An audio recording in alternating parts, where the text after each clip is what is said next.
This is the Sony A6700, probably Sony's most anticipated camera in the APS-C line. I was lucky enough to get my hands on this a few weeks prior to launch. A huge thanks to Sony Malaysia for that.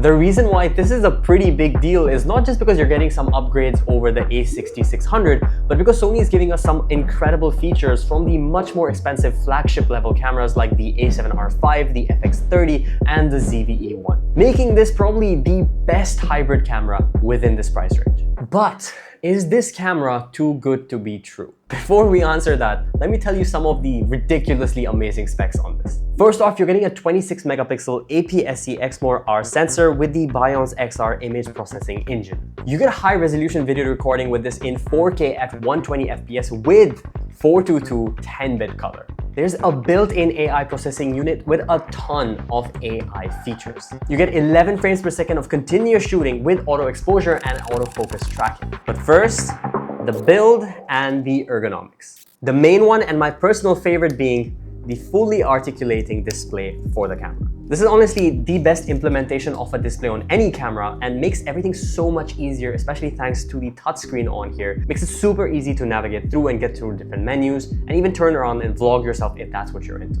You also get the XGA OLED electronic viewfinder for those of you who prefer shooting that way, which has really nice resolution and nice contrast. The grip is bigger than the A6600 and it feels very nice in hand, especially for a camera this small. The A6700 is built on a rugged magnesium alloy body and is dust and moisture resistant and weighs at just 493 grams. That's pretty light. As for the battery, it comes with the NP-FZ100 battery, which is the same as the A7S III and the higher end cameras out there. I'm really glad they gave us the same battery as their full frame models, making it easy to use alongside your other camera. I personally very recently switched to Sony, and one thing that would always terrify me was the menu system. I just couldn't deal with that. So the one thing I absolutely love about this camera is the upgraded menu system. It's very clean and easy to navigate through, giving you quick shortcuts for settings you need to use most often in stills or video mode, very similar to the ZV-E1, which was a lovely change.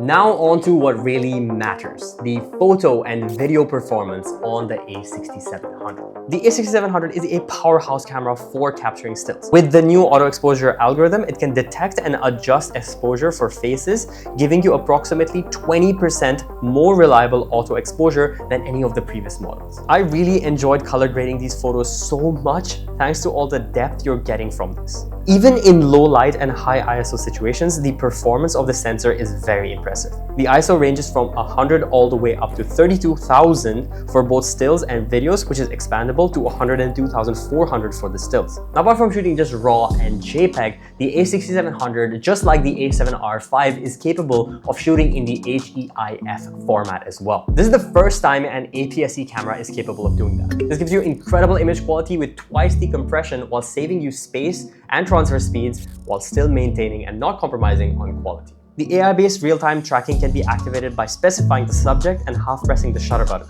The camera will then automatically track the subject, leaving the user free to concentrate on what really matters the most, which is framing and composition and filming. The AI tracking, especially of the cat shots, is super accurate thanks to the AI subject recognition. It was like I couldn't miss focus even if I wanted. The A6700 comes with 759 phase detection focus points in high density array, covering approximately 93% of the imaging area when shooting stills. So if you miss focus with all of that, you're just bad. Now on to the video, which is personally the side I was most excited to try out. I personally shoot more video than I do take photos, so I wanted to see how good is the hybrid capability on here, especially when it comes to that 422 10-bit color, so I can color grade because that is something I enjoy doing so much. You can shoot S-Log3 and achieve 14 plus stops of latitude with support for S-Gamut 3 and S-Gamut 3 Cine color gamut. Remember when I said it inherits features from the cinema line like the FX30? Yeah, Sony wasn't kidding here. Now for me personally, color grading is a therapeutic, fun process and I really enjoy doing it, so S-Log3 makes a lot of sense. But if you're someone who isn't very keen on color grading and you just want incredible colors straight out of camera, the Cinetone is going to be your best friend. The A6700 includes Sony's S-Cinetone picture profile, giving you the same color science that delivers beautiful colors and skin tones as their cinema lines like the FX30. So you can literally shoot and transfer over the footage and post it without even worrying about it.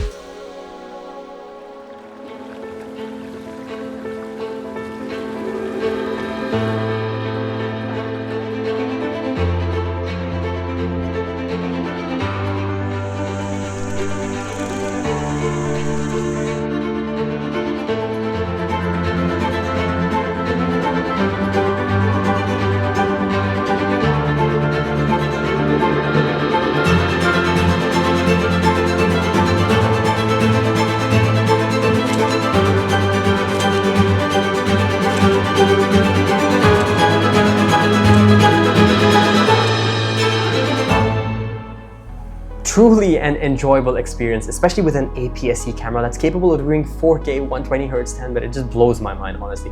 The buttery smoothness you get from 120Hz, unmatched. The autofocus works really well during video, just as it does in stills, which of course is a lot better thanks to the AI recognition.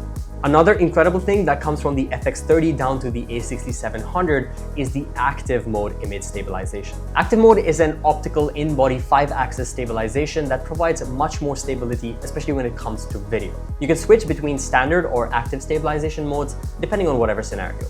Most of these shots you're taking a look at are taken with the active stabilization mode on handheld, and especially if you shoot in 120 FPS or 60 FPS and slow it down, you're gonna get buttery smooth footage. Now, AI is literally everywhere, and we get it in our camera as well for some features that are pretty incredible that we're getting over from the ZV-E1. Just like the ZV-E1, the A6700 comes with the auto framing feature. This feature allows you to automatically start cropping and repositioning and reframing the shot without ever needing a cameraman with you. This is great for someone like me who films alone most of the times and you're outdoors. You just have to click the record button, get the little square around you, and do all of your movements go around, and it's actually gonna look like someone is filming you because of the repositioning and tracking. Just great. Another thing that's pretty great is the Creators app that allows you to remotely control and transfer files over from your camera. All right, that was a lot of information. Now let's really get down to who this camera is meant for. First off, if you're currently in the Alpha A6000 to 6600 lineup, this is going to be a massive, massive upgrade. Honestly, you're getting features on here that are only found on the pro level bodies that cost way more than this does. Even something as simple as just this display articulating fully for videographers and even photographers is just an incredible reason to upgrade from the 6000 series up to the 6700. Now, if you're someone like me who's a hybrid shooter, you take a lot of photos as well as videos, and you like that 1.5 times crop for things like wildlife, sports photography, where that little bit of crop really helps you, even taking pictures of the moon, for example, you're really gonna want to check out the A6700. This is definitely the most high-end APS-C camera that I've ever tried out. The features this comes with sometimes blows my mind, considering this is just an APS-C mid-range body. Absolutely incredible. I don't think it's mid-range. I think this is incredibly powerful, especially if you want to do things like photography and cinema level video right on here on a camera body that is this tiny.